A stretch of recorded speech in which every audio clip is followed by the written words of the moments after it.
അടുത്ത മാസം നമുക്ക് സ്വലാത്ത് ധാരാളം ചൊല്ലണം. സ്വലാത്ത് എപ്പോഴും ചൊല്ലണം. സ്വലാത്ത് എന്ന് പറഞ്ഞാൽ ഒരു നിബന്ധനയുമില്ലാത്ത ഇബാദത്താണ്. എന്നാലോ ഈമാൻ കിട്ടി മരിക്കാൻ ഏറ്റവും നല്ല ഇബാദത്താണ്.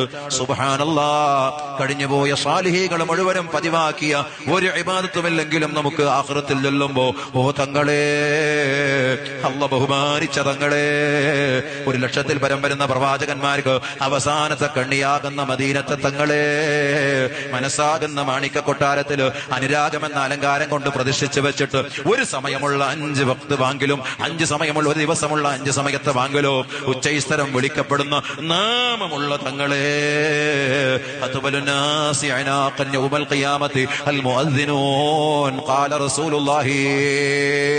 ഖിയാമനാളിൽ അള്ളാന്റെ കോടതിയിൽ വരുമ്പോ ശരിക്കും നെഞ്ഞൂക്കോടെ നിൽക്കാൻ പറ്റുന്ന ആളുകൾ ബാങ്ക് വിളിക്കുന്നവരാടി.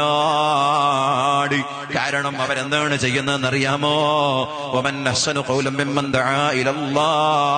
അള്ളാഹുവിലേക്ക് വിളിക്കുന്ന ബാങ്ക് വിളിക്കുന്നവനേക്കാൾ, പരിശുദ്ധമായ റബ്ബിന്റെ ഭവനങ്ങളിലേക്ക് നിസ്കരിക്കാൻ വിളിക്കുന്ന മുഅദ്ദിനുകളെക്കാൾ, ബാങ്ക് വിളിക്കുന്നവരെക്കാൾ നല്ല വാക്കുമൊഴിയുന്നവനാരാണ്?